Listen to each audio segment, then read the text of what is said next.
Boa noite a todos. Que a paz de Jesus esteja conosco na noite de hoje. Sejam todos bem-vindos hoje.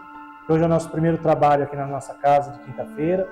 A gente inaugurou no último domingo, o trabalho dos animais, mas hoje é o primeiro trabalho na quinta-feira. A gente está retomando aqui as nossas atividades na nossa casa.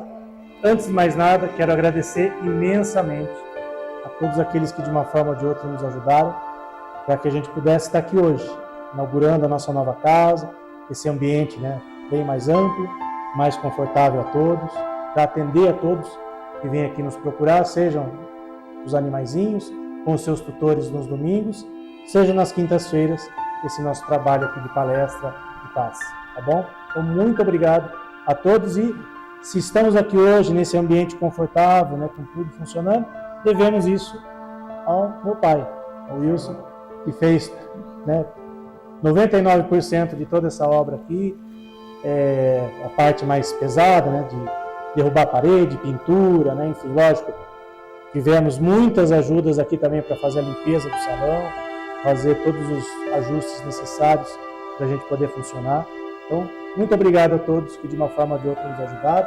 Quem está nos assistindo pela internet também, que nos ajuda, que de alguma forma contribuiu para que nós pudéssemos estar aqui hoje, também o nosso agradecimento. A gente vai iniciar o nosso trabalho de hoje fazendo a oração de São Francisco, fazendo a nossa prece inicial.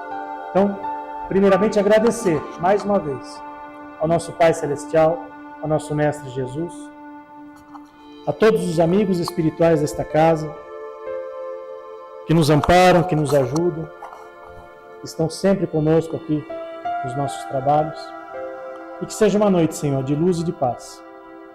A todos nós que aqui estamos presentes, aos que estão em seus lares nos assistindo pela internet, e que ao final do trabalho de hoje possamos levar um pouquinho dessa luz e dessa paz para os nossos lares, os nossos familiares, animaizinhos também, que estão em nossos lares nos aguardando, para que todos também sejam amparados, iluminados espiritualmente. Iniciando o nosso primeiro trabalho aqui, na nossa nova casa, fazendo a oração de São Francisco, que é o patrono aqui do nosso centro. Senhor, fazei-nos um instrumento de vossa paz. Onde houver ódio, que eu leve o amor. Onde houver ofensas, que eu leve o perdão. Onde houver discórdias, que eu leve a união. Onde houver dúvidas, que eu leve a fé. Onde houver erros, que eu leve a verdade. Onde houver desespero, que eu leve a esperança. Onde houver tristezas, que eu leve a alegria. E onde houver trevas, que eu leve a luz. Ó Mestre, fazei que eu procure mais consolar e ser consolado, mais compreender e ser compreendido, e mais amar e ser amado. Pois é dando que se recebe, é perdoando que se é perdoado, e é morrendo que se vive para a vida eterna. Que assim seja, graças a Deus. Como hoje é a nossa inauguração aqui de quinta-feira, então é um dia especial para todos nós, convidamos uma pessoa especialíssima aqui, um amigo querido, Edilson Ascencio, que faz parte do Centro Espírita Leonor, já fez várias palestras aqui com a gente, e gentilmente atendeu o nosso convite para fazer a primeira palestra aqui na nossa casa na quinta-feira. O Edilson também nos ajudou muito em vários aspectos aí, aspectos legais, que a gente ainda está correndo atrás. Então, a gente convidou ele para fazer essa primeira palestra. Edilson, em nome do Jefa Sorocaba, antes de mais nada, obrigado por toda a ajuda que você prestou aqui para a gente, ajuda nos bastidores, e obrigado por estar aqui fazendo a primeira palestra para a gente. Bom, pessoal, boa noite a todos. Todos estão bem? Ótimo.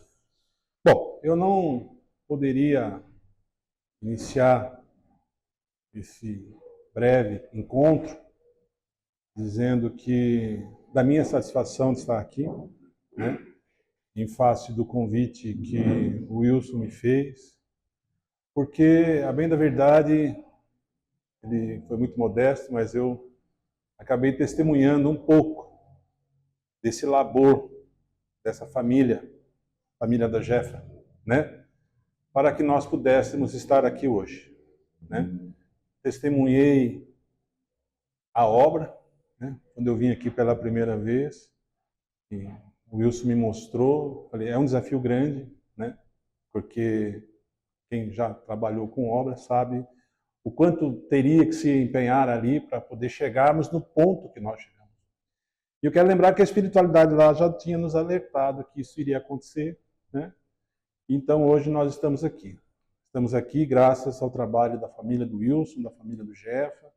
Quer dizer que é um trabalho extraordinário, pioneiro, né, desta casa, que acolhe não só as pessoas, mas também os nossos irmãozinhos animais.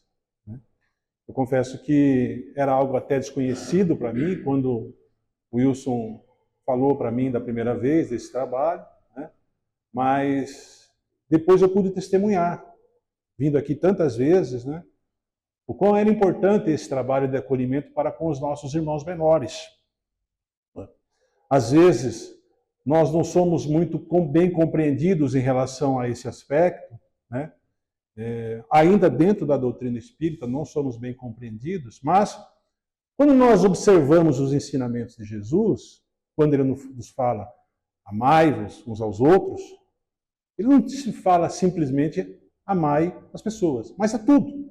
A natureza, os animais, enfim, tudo aquilo que está ao nosso redor. Então, o trabalho que é desenvolvido aqui, eu penso que não só pioneiro, mas de muita importância.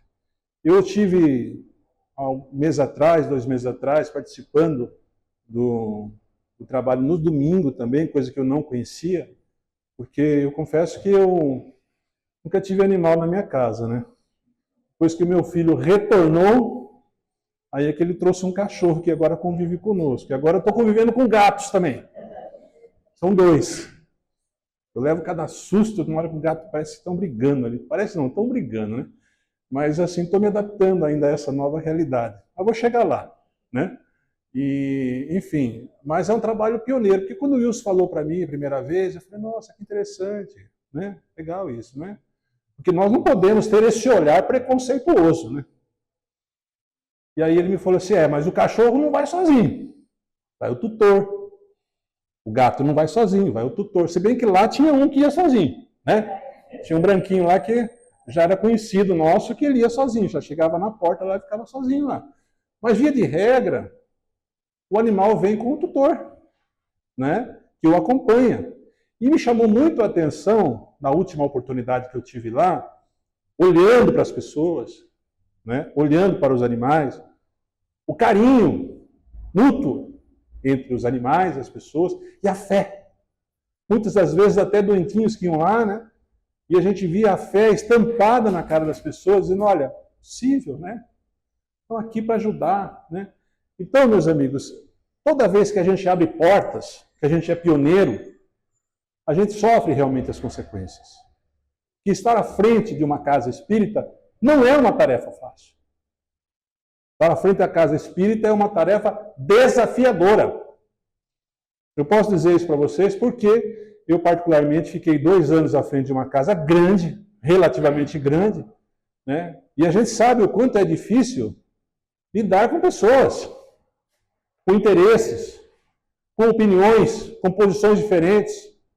Eu quero lembrar que no cristianismo primitivo, Emmanuel relata no livro Paulo e Estevão que havia divergência entre os apóstolos. Tiago Menor tinha uma opinião e outros apóstolos e discípulos pensavam diferente. E nós precisamos conviver com essas diferenças. Precisamos aceitar essas diferenças, porque elas existem, inclusive, no nosso lar. Ou não? Na nossa casa. Pessoas que agem, pensam diferente da gente, que estão lá no mesmo teto, escola das almas, que é a nossa casa. Então é importante a gente saber conviver com essas diferenças. Aceitar a condição do outro. Aceitar, inclusive, o pensamento do outro, que muitas vezes nós repudiamos. E eu digo isso dentro, inclusive, da nossa doutrina.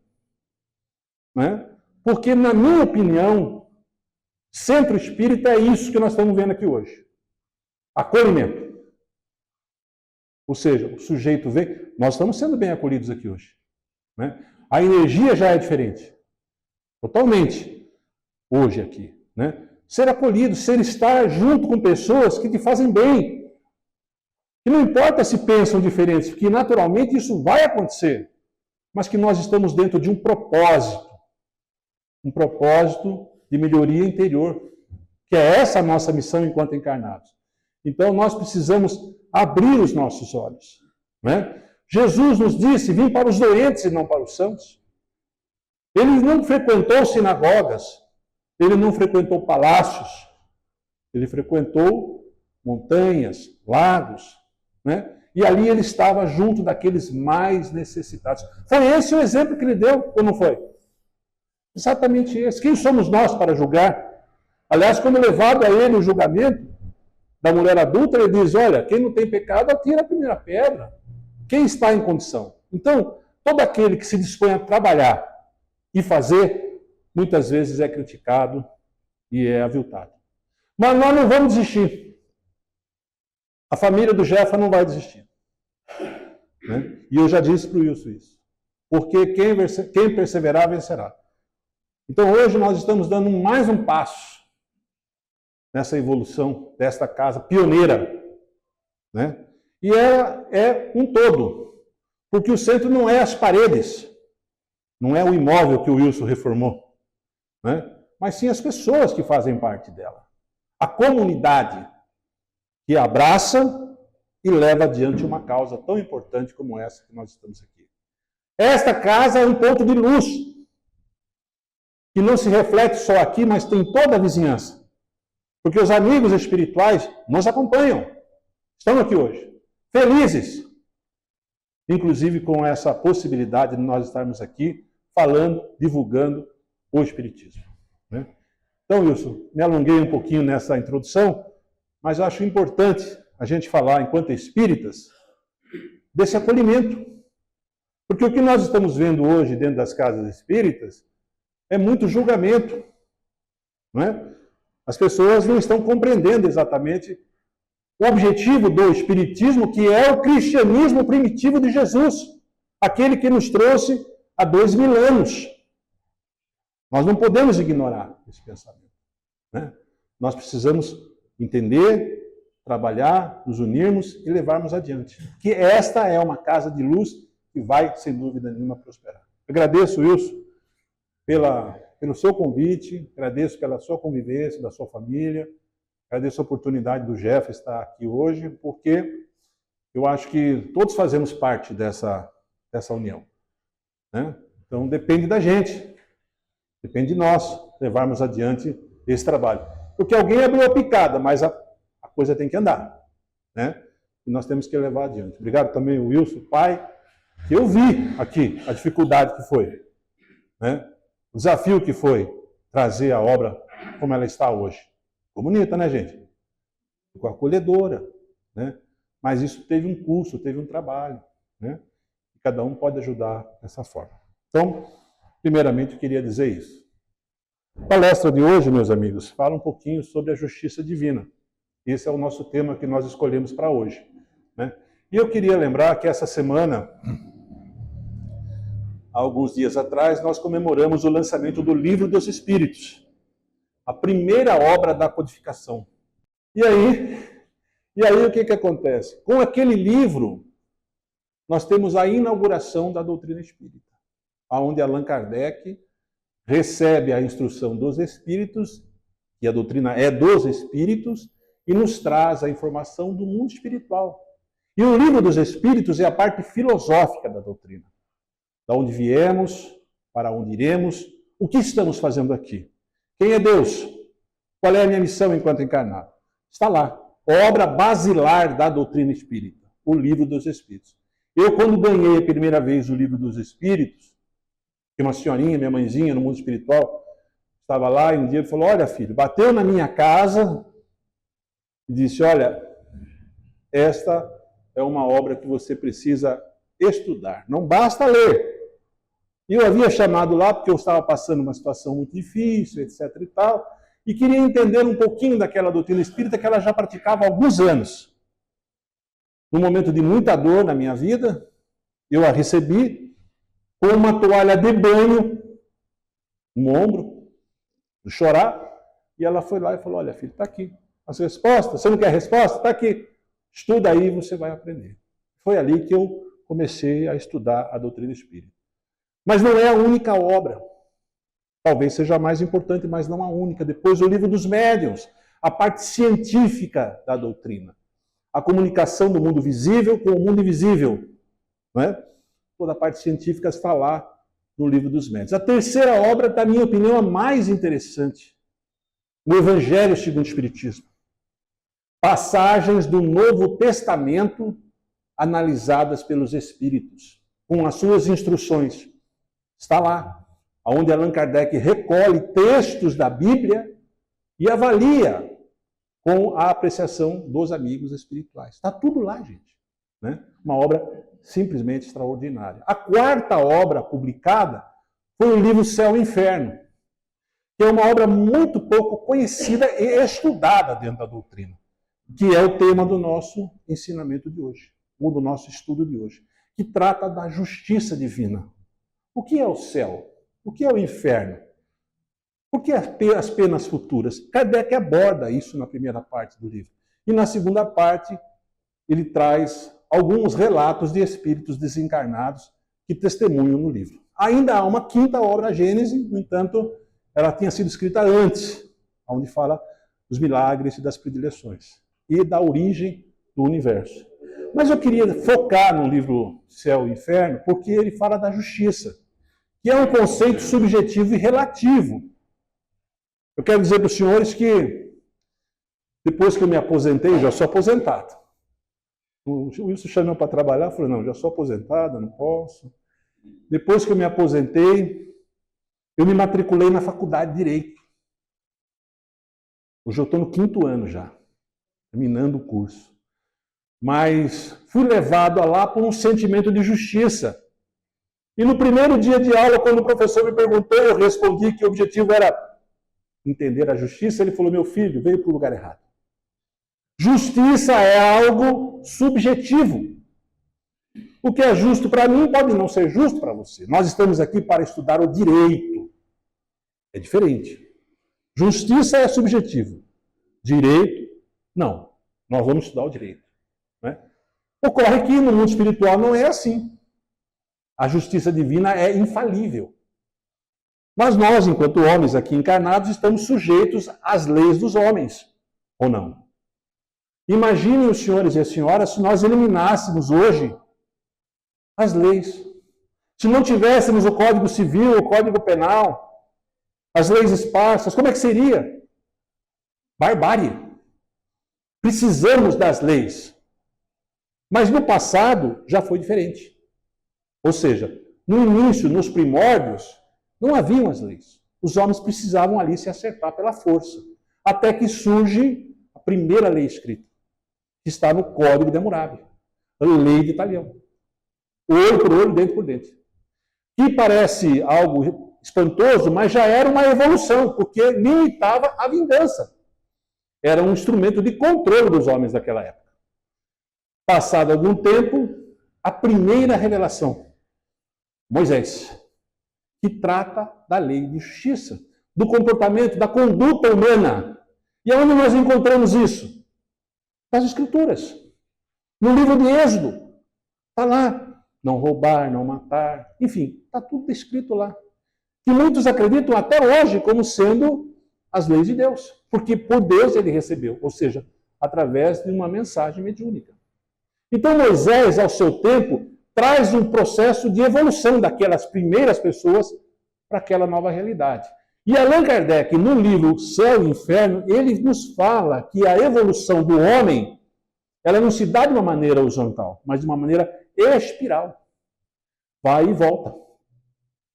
Então aparece Moisés, 1400 anos antes de Cristo, para trazer leis de conduta para o ser humano, necessárias para o homem daquela época. Passados séculos, aparecem os gregos, em especial Sócrates, que já não fala mais da conduta humana, mas começa a falar da razão, começa a tratar do mundo espiritual. Não é? Então Sócrates e os gregos daquela época, espíritos missionários que chegaram numa época oportuna, abriram a picada para que Jesus chegasse mais adiante, começa a falar também do mundo espiritual. Quando nós observamos o livro Evangelho segundo o Espiritismo, em especial na tradução de Herculano Pires, ele relata a doutrina de Sócrates e Platão como sendo um prenúncio do que seria a chegada de Jesus. Ou seja, eles vão abrindo o caminho. Vão criando condições para que mais adiante chegasse o Messias, que já era esperado. Né? E assim o tempo vai evoluindo até a possibilidade da chegada de Jesus. Que quando chega, Roma já havia tomado praticamente tudo e pacificado o mundo na época. Porque era tão grande o Império Romano, o Império das Águias, que havia pacificado todo lá. Né? Criando a possibilidade para a chegada de Jesus. O nosso modelo e guia. O sujeito que nasceu numa manjedoura, numa estrebaria, que teve uma infância humilde, que logo na primeira infância já é obrigado a fugir com a família para o Egito, em face de uma perseguição, e que só aos 30 anos de idade começa então a trazer o seu ensinamento evangélico. Se tivesse feito antes, teria sido sacrificado antes. Porque os homens não entendiam, não compreendiam. Que ensinamento era aquele?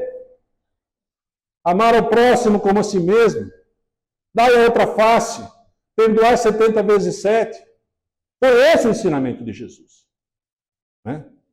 É certo que muitas vezes não foi compreendido, inclusive falou em parábolas, são mais de 40 parábolas que ele nos trouxe, totalmente atuais no dia de hoje. No entanto, em determinados pontos ele foi assertivo. Amar o próximo, perdoar. Né? E nós ainda não entendemos essa realidade. Nós ainda não compreendemos. Nosso processo de evolutivo não alcançou 2000 anos atrás, nos ensinamentos de Jesus. É por isso que ele diz, lá no Evangelho de João, eu rogarei ao Pai que enviará um outro Consolador no momento oportuno para que fique para todo sempre. E nós reconhecemos que esse outro Consolador é a doutrina dos Espíritos em 1857, com a chegada de Allan Kardec.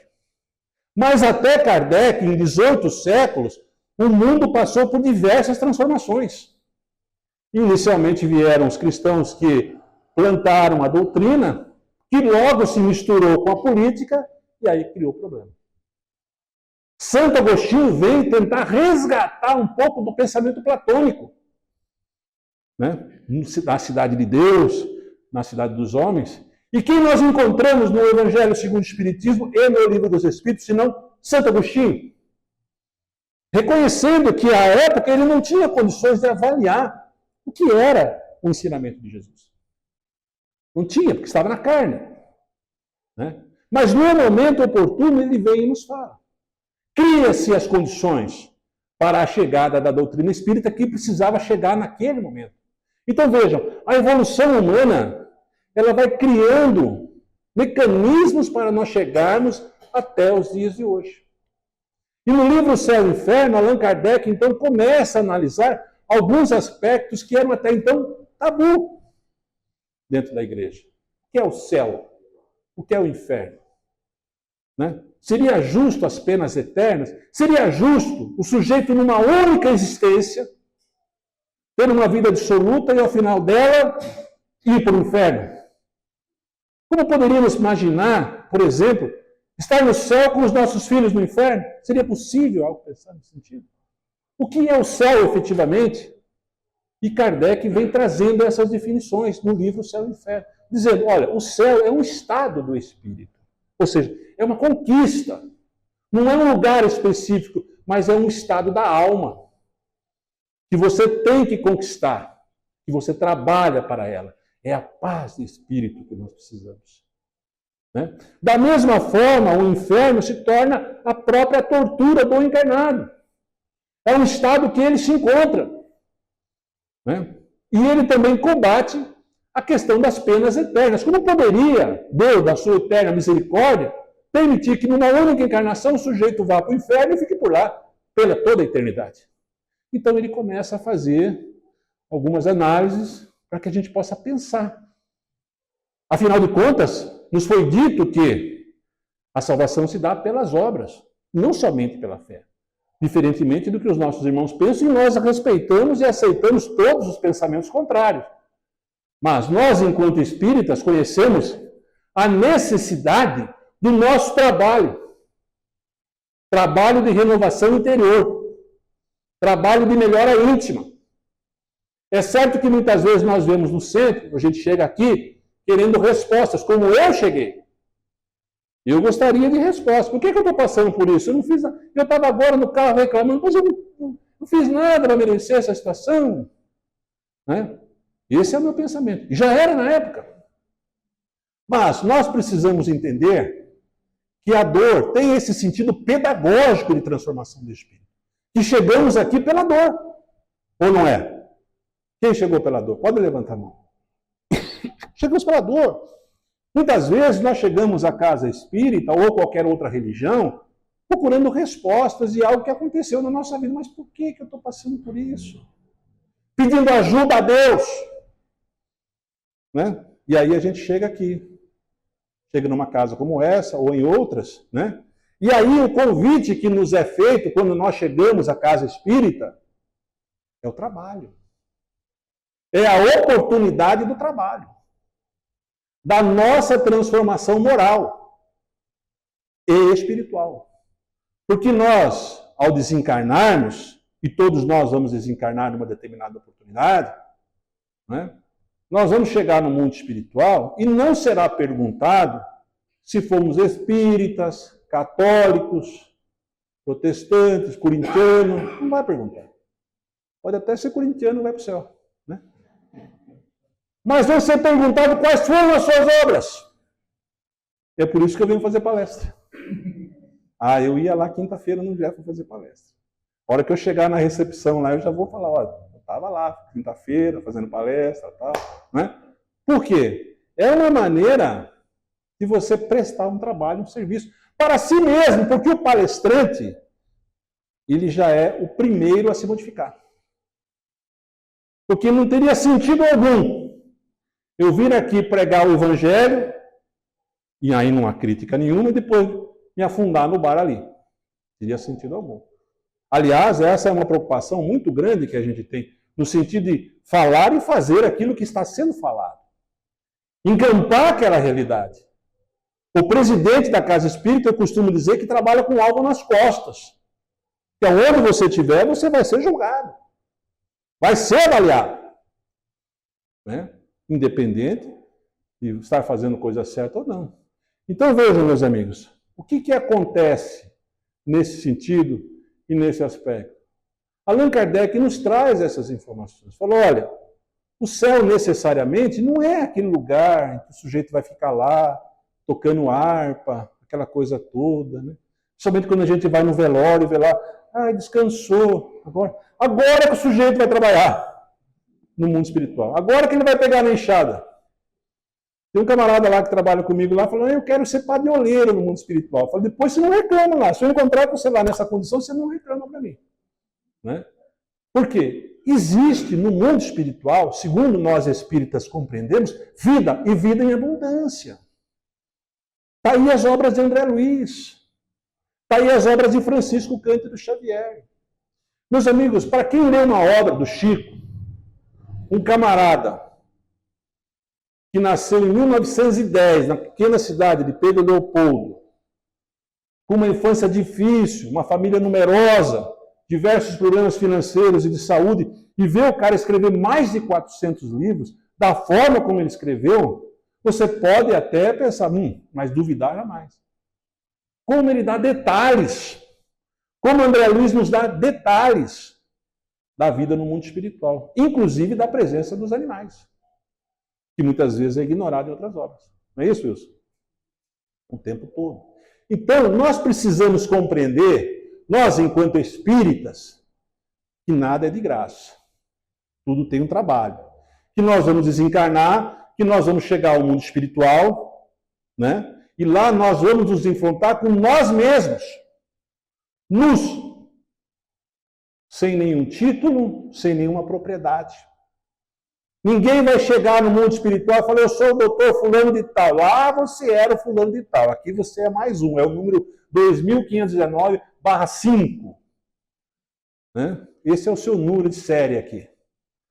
Ou seja, os títulos vão ficar aqui. O dinheiro vai ficar aqui. Nós não vamos levar nada. Então, quando nós chegarmos ao mundo espiritual, meus amigos, nós vamos estar diante da nossa própria consciência. E aí Kardec pergunta sabiamente aos espíritos, aonde estão as leis divinas? E a resposta é, na consciência. Nós efetivamente sabemos o que é certo, o que é errado, o que pode e o que não pode. Mas a escolha é nossa. Ou a porta estreita ou a porta larga. Escolhemos estar aqui essa noite, porque já queremos melhorar um pouco. Né? Já estamos no caminho da melhora. Ou seja, já compreendemos a necessidade das nossas transformações. Porque quando nós fugimos das leis divinas, vem a dor. Vem a responsabilidade. Eu estava comentando agora no carro. Aí eu falei, mas foi muita exigência que eu fiz para mim mesmo. Tinha que ser no final, nos 45 do segundo tempo, doído assim, para poder trazer eu me reformar. Precisava. Porque senão eu ia fugir. Eu não queria vir. Mas eu tive que passar pelo processo depurador da dor para entender essa realidade. Então, quando a dor se estabelece, nós não podemos reclamar. Temos que aceitar e trabalhar essa melhora. Porque todos nós, num determinado momento, ou na maioria da nossa vida, vai passar pelo processo pedagógico da dor. E não adianta reclamar. É arregaçar as mangas e trabalhar a sua transformação moral. E o que é o Centro Espírita, senão a possibilidade de nós estarmos aqui em conexão com os amigos espirituais que nos ajudam. Porque nós não estamos desamparados. Nós não estamos só. Deus está conosco. E o instrumento da conexão? A oração. A fé. Acreditar. Acreditar naquilo que é possível, mas exercitar a sua ação. Não deixar só na mão de Deus. Larga para Ele que Ele vai resolver. Não, você tem que fazer a sua parte. E aí nós começamos a compreender o que estamos fazendo aqui. Aqui nós compreendemos quem são aqueles parentes difíceis que estão na nossa vida. Todos nós temos ou não, nas nossas famílias. Não é assim? Ou a minha é diferente das demais? Todos nós temos lá pessoas difíceis, que estão lá para nos ajudar. Porque quando pedimos paciência a Deus, ele põe uma pessoa difícil na nossa vida. Para a gente cuidar, para a gente tratar. Funciona assim em todo lugar, gente. Né? É aqui na minha casa, acredito que na de vocês também. Se não for, vai ser. Né? Porque funciona dessa forma. É um processo pedagógico, porque um está num momento e o outro está no outro. Né? Na minha família não tem nenhum espírita, só eu. E está tudo bem. Né? Ou seja, eles têm lá a fé deles, professam a religião católica e está tudo bem. E eu estou na minha. Né? Ou seja, respeitando a opinião de cada um, porque talvez seja o momento do cara. Né? Mas para mim, eu já não consigo mais imaginar o céu como sendo uma benesse sem trabalho. Ou o inferno como um instrumento de tortura pelo meu erro. Porque errar faz parte do processo. Quem é que não errou? Aliás, quando levado a mulher adúltera a Jesus, ele diz, mas quem não tem pecado, atira a primeira pedra. Ou seja, errar faz parte do processo da evolução. E nós não precisamos ter vergonha de errar. Saulo de Tarso, que foi, talvez, o grande mestre impulsionador do cristianismo primitivo, matou gente. Sacrificou Estevão. Simão negou Jesus 3 vezes. Judas traiu. Ou seja, aqueles que estavam ao lado de Jesus também erraram.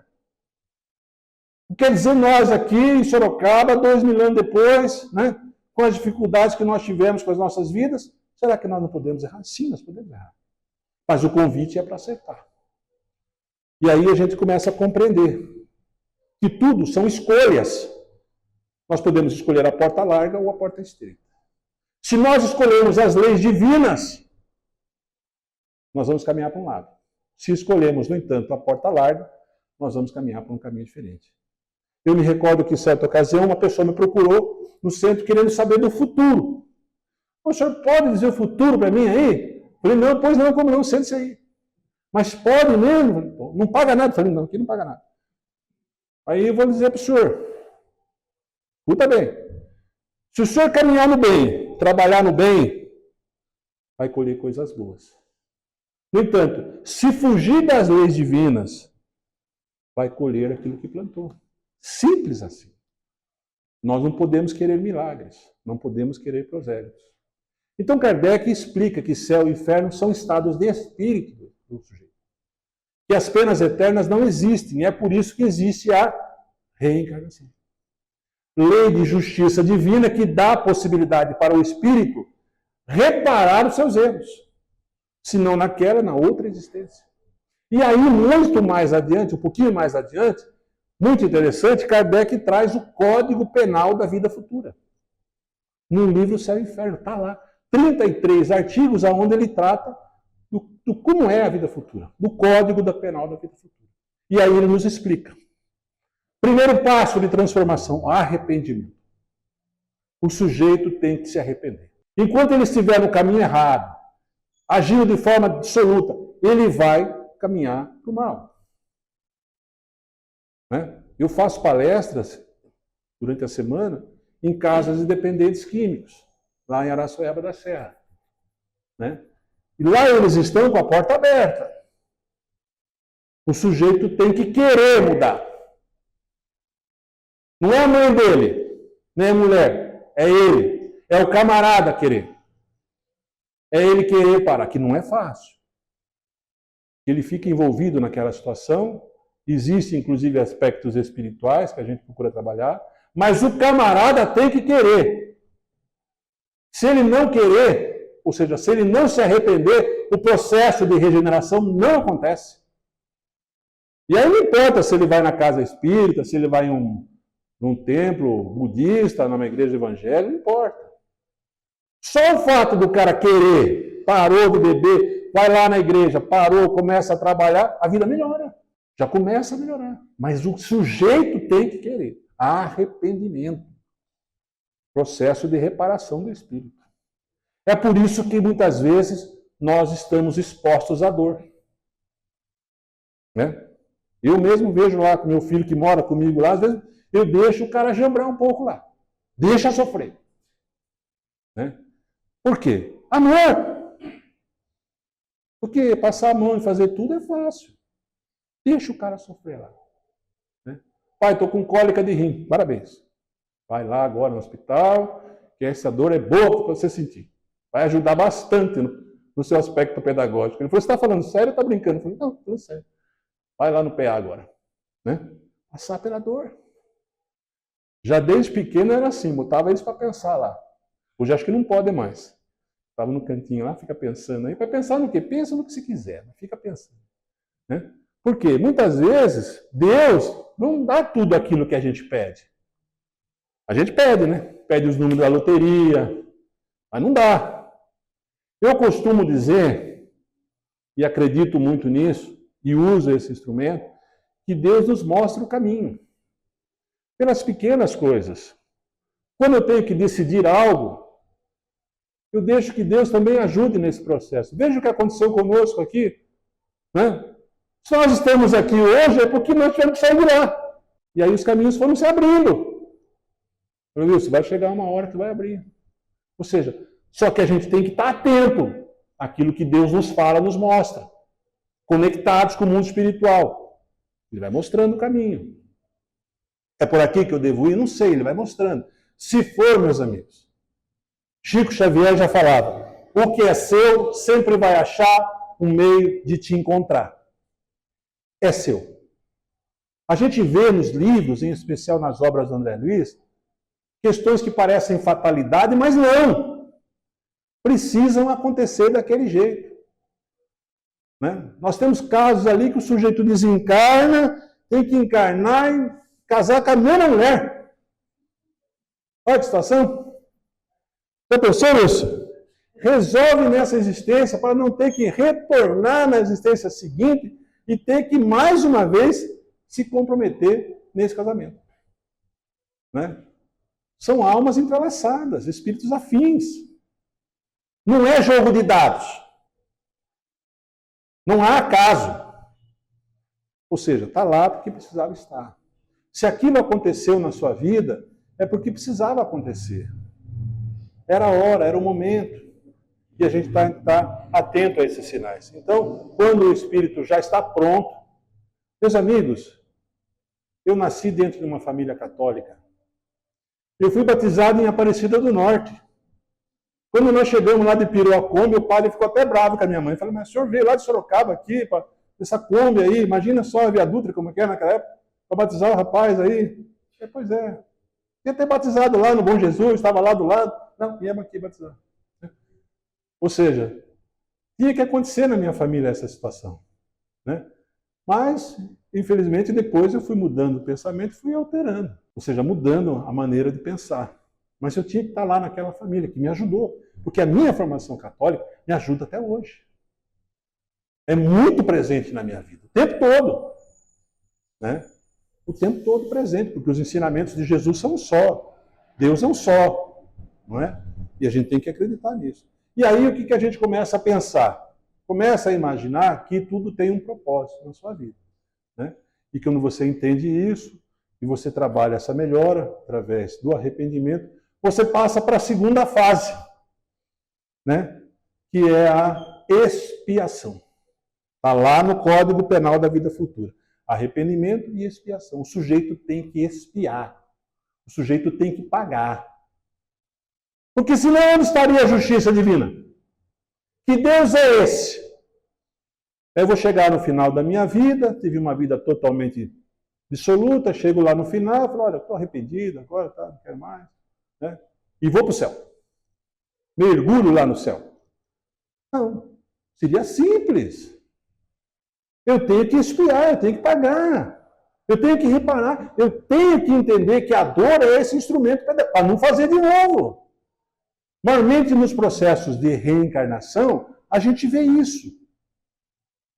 O espírito nasce, muitas vezes, com alguns problemas até físicos, fruto das existências anteriores. Pode ser que ele tenha sido um suicida na existência anterior. Que ele não tenha valorizado o corpo físico na existência anterior. E agora ele tem que valorizar. Nós vemos situações na doutrina espírita que nos colocam muitas provas. Se eventualmente o sujeito, numa vida passada, ele não gostava de determinada raça ou gênero, ele vem naquela condição. Né? Se ele abusou da sexualidade na vida anterior, nessa provavelmente ele pode vir com desvios de comportamento, com uma sexualidade invertida, o sujeito já vem naquela condição. Causa e efeito. Reparação do erro. Expiação. Isso é justiça divina. A reencarnação nos possibilita a repararmos. Né? Ou seja, eu tenho que pagar a conta. Né? Não teria sentido se eu não fizesse a reparação dos meus erros, expiando eles. E posteriormente ele fala ainda da reparação. Arrependimento, expiação e reparação. É o tripé da justiça divina. Deus não falha. Às vezes a gente acredita que há injustiças, mas não nas leis espirituais, não no mundo espiritual. Tudo tem um acaso, tudo tem um porquê, uma situação. Se nós estamos aqui hoje, meus amigos, é por um propósito que nos trouxe, que nos conectou a esta casa, a essa oportunidade de trabalho. E vamos nos apegar a ela para nos desenvolvermos espiritualmente. Porque é a oportunidade que nós precisamos e nós recebemos. Então não adianta reclamar, blasfemar, né? Aceita e trabalha. O que nós estamos fazendo aqui, se não aceitando o convite da reparação? Poderíamos estar em tantos lugares hoje, mas escolhemos estar aqui essa noite, porque acreditamos que talvez fosse o melhor lugar que nós pudéssemos estar para o nosso aprendizado. E aprendizado em conjunto. Todos nós aprendemos uns com os outros. Nós aprendemos com os animais, com as crianças, ou não é? Com as pessoas. Eu aprendo demais com aqueles meus amigos adictos. Os depoimentos são extraordinários. Levanta aí, fulano, vai falar. E o camarada começa a falar. Eu falei, não é possível. Né? Ou seja, relatos e situações que transformam você como pessoa. Eu fui voluntário do Centro de Valorização da Vida, do CVV, durante 8 anos. A gente tinha um trabalho que ouvia pessoas pelo telefone. Né? Há muito tempo atrás, ainda era bem precária a situação, mas as pessoas ligavam para dizer, olha, eu estou ligando aí porque eu não tenho com quem falar. Eu precisava falar com alguém. Falar, tudo bem, então. Então fale aí o que você quer falar. Eu falava assim, hoje eu fui na feira. Coisas do cotidiano que ele não tinha com quem falar. Né? Situações simples que a gente pode ajudar. A gente precisa ajudar. Né? E aí eu fui aprendendo a ver uma realidade que não era a minha, que eu achava que o problema meu era grande. Mas não estava enxergando o problema do outro. Chico já falava. Uns queriam ter sapatos, outros queriam ter os pés. Não é? Então, quando a gente olha para o nosso problema, a gente fica se vitimizando. Mas se fosse assim, minha mulher, meu marido... Não é a sua mulher, é você com as suas dificuldades. Porque a transformação, ela arrasta, ela ajuda a modificar o outro. E eu explico para eles lá. Olha, nós vamos ter que sair daqui e dar exemplo. Inclusive, transformar a nossa família, que já não confia mais na gente. E na condição que eles chegaram lá, fundo de poço. Fundo de poço. Não é? E aí, meus amigos, nós começamos a compreender que os desígnios de Deus são maiores que os nossos. Que nós estamos aqui todos com uma missão. Quer seja trabalhar numa casa espírita ou cuidar das nossas famílias. Ou da nossa própria recuperação. Essa missão sempre é destinada ao bem, qualquer que seja. Então, meus amigos, nossa, eu já me alonguei aqui, hein, Wilson? Hoje vai ter hora extra, né? Mas já terminei, gente. Já tá bom, já tá bem, terminei, porque, assim, a minha mensagem era justamente nesse sentido. Está todo mundo no mesmo barco e a gente precisa trabalhar junto para a nossa melhora interior, né? A evolução do mundo, ela se dará não pelas leis, ela se dará pelas pessoas, pela transformação das pessoas, pelas pequenas coisas, pelos pequenos gestos. Às vezes a gente olha uma pessoa que para o carro no lugar de um deficiente, no lugar de... Eu não faço isso, né? Para no carro no lugar de idoso. Eu falei, meu Deus. É que outro dia eu fiz isso. Ela falou, não acredito que você vai parar aqui. Mas tá com o papelzinho aí, rapidinho. Falei, não pode. Não pode mesmo. Né? Porque às vezes a gente começa a cometer pequenos deslizes e é por aí que começa. Então, se a gente faz a nossa parte, se a gente faz aquilo que é certo, se a gente faz o que é possível fazer, porque impossível não dá, né? Se o Wilson falasse para mim, vai lá tocar um piano lá na quinta-feira, eu falei, rapaz, para mim não dá. Nessa não vai dar. Pode ser que na outra eu aprenda piano, bateria, qualquer outra coisa. Mas nessa não dá. Eu só posso falar da minha dor. Que, aliás, quando me convidaram para fazer a palestra, eu falei, está pronta a palestra. Quando começa? Tal dia você pode ir lá. Eu falei, já estava pronto. Porque era para falar da minha vida, da minha dor. Qual era o significado da dor da minha transformação moral como pessoa, como homem, como cidadão. Né? Que é possível. Porque lá adiante, nós vamos ter que prestar conta do que nós fizemos. Quem vai advogar ao nosso favor a chegada no mundo espiritual é a nossa consciência. Não vai ser perguntado se nós descobrimos um mundo, não, vai se perguntar o que você fez lá para melhorar nessa encarnação. Deu para dar uma melhoradinha? Deu para dar um 0,6 aí, um 0,5 aí de melhora? Beleza, já valeu. Né? Ou seja, pode partir para a próxima. Tá bom, gente? Wilson, obrigado pela oportunidade. Parabéns ao Jefa, né? Ao grupo, a todos que colaboraram, porque eu sei que realmente ninguém trabalha sozinho, né? A gente precisa de braços para trabalhar, a gente precisa de pessoas para poder levar adiante. Mas no ponto que nós chegamos aqui hoje, né? Que a gente pôde observar, que eu venho acompanhando o trabalho do Jefa já há alguns anos, né? Tentando ajudar como possível, né? Mas assim, a gente vê o quanto a gente já evoluiu, né? Agora nós vamos pegar, arregaçar as mangas e levar adiante, né? A gente precisa, porque é muito penoso o trabalho, né? Assim, a gente reconhece que precisa de mãos para trabalhar. Ninguém faz nada sozinho. Jesus escolheu 12 para trabalhar com ele. Ou ele não podia ter feito tudo sozinho? Poderia, mas escolheu 12. Será que aqueles 12 que ele escolheu, ele não sabia que alguns deles iam dar problema, como no caso de Judas, que tinha uma missão, né? Mas estava lá, junto dele naquele momento de transição de trabalho. Wilson, obrigado pela oportunidade, obrigado pelo convite. Pessoal, vamos fechar os nossos olhos e levar o pensamento a Deus, a Jesus, nosso irmão maior, agradecer a Ele, a essa porta que se abre. Agradecer aos bons espíritos que nos acompanham, protetores dessa casa, que sempre atuam conosco. Agradecer a oportunidade do trabalho, esse ambiente, qual a espiritualidade previamente preparou, para que nós possamos, Pai, trabalhar o nosso burilamento interior. Sabemos que nada é fácil, que os desafios são constantes, que muitas vezes tropeçamos, muitas vezes erramos, muitas vezes caímos, mas também sabemos que não só a espiritualidade, mas como Jesus, Deus, está sempre ao nosso lado, nos acompanhando, nos incluindo, nos orientando, porque somos filhos do Criador, assim como os nossos irmãos menores também o são. De maneira que nesse momento de gratidão, de alegria, que aqui nos encontramos, ao lado dessa espiritualidade que nos abraça, nos reconforta, possamos todos juntos vibrar um só pensamento, uma só oração.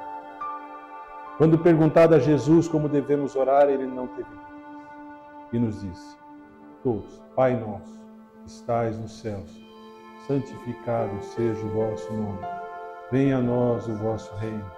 Seja feita a vossa vontade, assim na terra como no céu. O pão nosso de cada dia nos dai hoje. Perdoai as nossas ofensas, assim como nós perdoamos a quem nos tem ofendido. E não nos deixeis cair em tentação, mas livrai-nos do mal. Assim. Obrigado, gente. Obrigado, Deus.